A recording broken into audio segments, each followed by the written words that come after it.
बोलो गुरुदेव भगवान की जय। प्यारे कृष्ण कन्हैया लाल की जय। श्रीमद् वाल्मीकि रामायण द्वितीय खंड का उत्तरकांड चल रहा है और आज है 50वां सर्ग, 50वां सर्ग। लक्ष्मण और सुमंत्र की बातचीत। दृष्ट्वा तु मैथिलीं सीता माश्रमे संप्रवेशिताम्। दृष्ट्वा तु मैथिलीं सीताम् आश्रमे संप्रवेशितां संतापं गदघोरं लक्ष्मणो दीनचेतनः। मिथिलेश कुमारी सीता का मुनि के आश्रम में प्रवेश हो गया, यह देखकर लक्ष्मण मन ही मन बहुत दुखी हुए। उन्हें घोर संताप हुआ। उस समय महातेजस्वी लक्ष्मण मंत्रणा में सहायता देने वाले सारथी सुमंत्र से बोले, सूत देखो तो सही, श्री राम को अभी से सीता जी के विरह जनित संताप का कष्ट भोगना पड़ रहा है। भला श्री रघुनाथ जी को इससे बढ़कर दुख क्या होगा कि उन्हें अपनी पवित्र आचरण वाली धर्मपत्नी जनक किशोरी सीता का परित्याग करना पड़ा। सारथे श्री रघुनाथ जी को सीता का यह जो नित्य वियोग प्राप्त हुआ है, इसमें मैं देव को ही कारण मानता हूँ, क्योंकि दैव का विधान दुर्लंघ्य होता है। जो श्री रघुनाथ जी कुपित होने पर देवताओं, गंधर्वों तथा राक्षसों सहित असुरों का भी संहार कर सकते हैं, वे ही दैव की उपासना कर रहे हैं, उसका निवारण नहीं कर पा रहे हैं। पहले श्री रामचंद्र जी को पिता के कहने से 14 वर्षों तक विशाल एवं निर्जन दंडक वन में रहना पड़ा है। अब उससे भी बढ़कर दुख की बात यह हुई कि उन्हें सीता जी को निर्वासित करना पड़ा। परंतु पूर्ववासियों की बात सुनकर ऐसा कर बैठना मुझे अत्यंत निर्दयतापूर्ण कर्म जान पड़ता है। सूत, सीता जी के विषय में अन्यायपूर्ण बात कहने वाले इन पूर्ववासियों के कारण ऐसे कीर्तिनाशक कर्म में प्रवृत्त होकर श्री रामचंद्र जी ने किस धर्मराशि का उपार्जन कर लिया है। लक्ष्मण की कही हुई इन अनेक प्रकार की बातों को सुनकर बुद्धिमान सुमंत्र ने श्रद्धापूर्वक ये वचन कहे, सुमित्रा नंदन मिथिलेश कुमारी सीता के विषय में आपको संतप्त नहीं होना चाहिए। लक्ष्मण, यह बात ब्राह्मणों ने आपके पिताजी के सामने ही जान ली थी। उन दिनों दुर्वासा जी ने कहा था कि श्री राम निश्चय ही अधिक दुख उठाएंगे, प्रायः उनका सौख्य छिन जाएगा। महाबाहु श्री राम को शीघ्र ही अपने प्रियजनों से वियोग प्राप्त होगा। सुमित्रा कुमार, धर्मात्मा महापुरुष श्री राम दीर्घ काल बीतते बीतते तुमको, मिथिलेश कुमारी को तथा भरत और शत्रुघ्न को भी त्याग देंगे। दुर्वासा ने जो बात कही थी उसे महाराज दशरथ ने तुमसे, शत्रुघ्न से और भरत से भी कहने की मनाही कर दी थी। नरश्रेष्ठ दुर्वासा मुनि ने बहुत बड़े जन समुदाय के समीप मेरे समक्ष तथा महर्षि वशिष्ठ के निकट वह बात कही थी। दुर्वासा मुनि की बात सुनकर पुरुष प्रवर दशरथ ने मुझसे कहा था कि सूत, तुम्हें दूसरे लोगों के सामने इस तरह की बात नहीं कहनी चाहिए। सौम्य उन लोकपालक दशरथ के उस वाक्य को मैं झूठा ना करूं, यह मेरा संकल्प है। इसके लिए मैं सदा सावधान रहता हूँ। सौम्य रघुनंदन, यद्यपि यह बात मुझे आपके सामने सर्वथा ही नहीं कहनी चाहिए, तथापि यदि आपके मन में यह सुनने के लिए श्रद्धा हो तो सुनिए। यद्यपि पूर्व काल में महाराज ने इस रहस्य को दूसरों पर प्रकट ना करने के लिए आदेश दिया था, तथापि आज मैं वह बात कहूँगा। दैव के विधान को लांघना बहुत कठिन है, जिससे यह दुख और शोक प्राप्त हुआ है।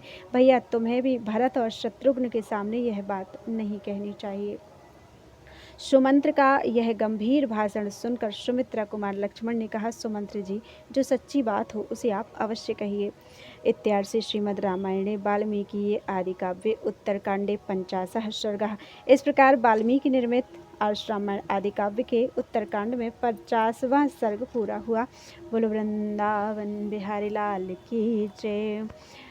51 सर्गः। मार्ग में सुमंत्र का दुर्वासा के मुख से सुनी हुई भृगु ऋषि की साप की कथा कहकर तथा भविष्य में होने वाली कुछ बातें बताकर दुखी लक्ष्मण को शांत करना। तब महात्मा लक्ष्मण की प्रेरणा से सुमंत्र जी दुर्वासा की कही हुई बात उन्हें सुनाने लगे। लक्ष्मण, पहले की बात है, अत्रि के पुत्र महामुनि दुर्वासा वशिष्ठ जी के पवित्र आश्रम पर रहकर वर्षा के 4 महीने बिता रहे थे।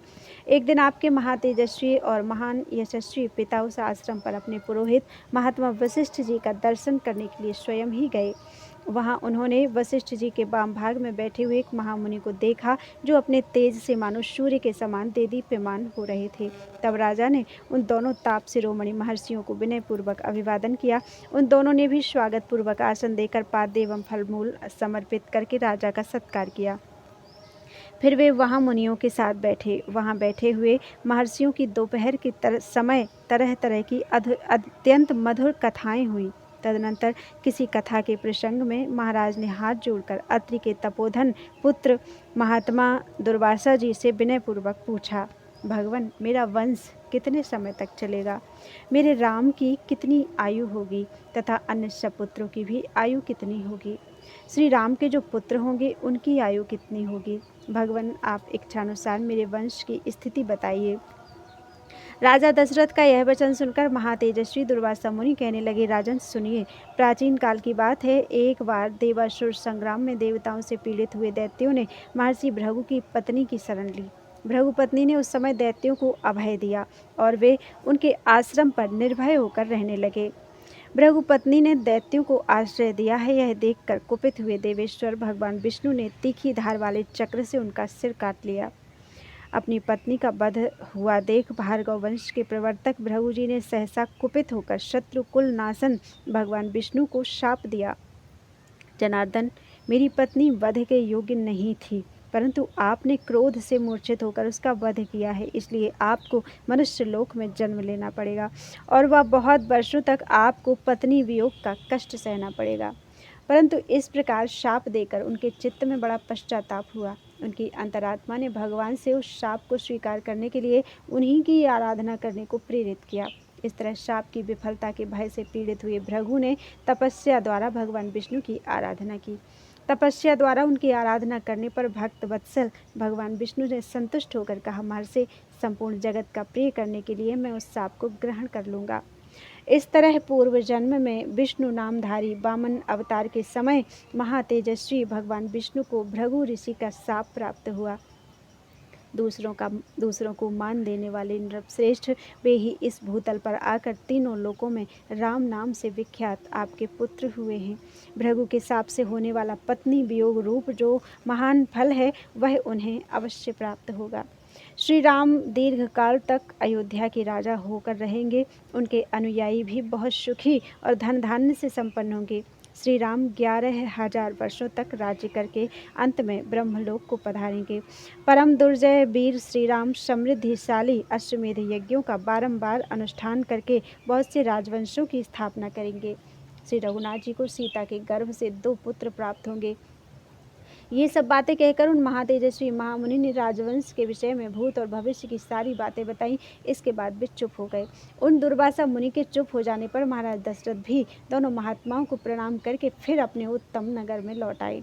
इस प्रकार पूर्व काल से दुर्वासा मुनि की कही हुई ये सब बातें मैंने वहाँ सुनी और अपने हृदय में धारण कर ली। उन्हें किसी पर प्रकट नहीं किया। वे बातें असत्य नहीं होंगी। जैसा दुर्वासा मुनि का वचन है उसके अनुसार श्री रघुनाथ जी सीता के दोनों पुत्रों का अयोध्या से बाहर अभिषेक करेंगे, अयोध्या में नहीं। नरश्रेष्ठ रघुनंदन, विधाता का ऐसा ही विधान होने के कारण आपको सीता तथा रघुनाथ जी के लिए संताप नहीं करना चाहिए। आप धैर्य धारण करें। सूत सुमंत्र के मुख से यह अत्यंत अद्भुत बात सुनकर लक्ष्मण को अनुपम हर्ष प्राप्त हुआ। वे बोले, बहुत ठीक, बहुत ठीक। मार्ग में सुमंत्र और लक्ष्मण इस प्रकार की बातें कर ही रहे थे कि सूर्य अस्ताचल को चले गए। तब उन दोनों ने केशनी नदी के तट पर रात बिताई।